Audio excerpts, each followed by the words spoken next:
నాగర్ కర్నూలు జిల్లా అచ్చంపేట మండలం రంగాపూర్ గ్రామంలోని ఉమామహేశ్వర ఆలయంలో బ్రహ్మోత్సవాలు ఘనంగా కొనసాగుతున్నాయి.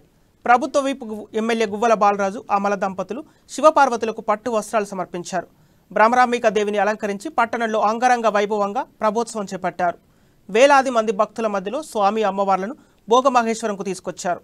ముత్యాల పందిట్లో ఆకాశ భూదేవి సాక్షిగా పండితుల వేద మంత్రాలతో వేలాది మంది భక్తుల సమక్షంలో శివపార్వతుల కళ్యాణం అంగరంగ వైభవంగా చేపట్టారు.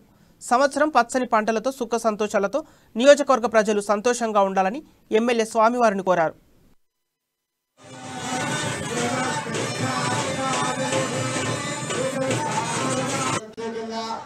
రాష్ట్ర ముఖ్యమంత్రి వర్యులు కల్వకుంట్ల చంద్రశేఖరరావు గారి చేతుల మీదుగా ఉమామహేశ్వర అదే మాదిరిగా చెన్నకేశ్వర రిజర్వాయర్లకు శంకుస్థాపన చేయించేటువంటి సంకల్పం నేను తీసుకొని పోతా ఉన్నా.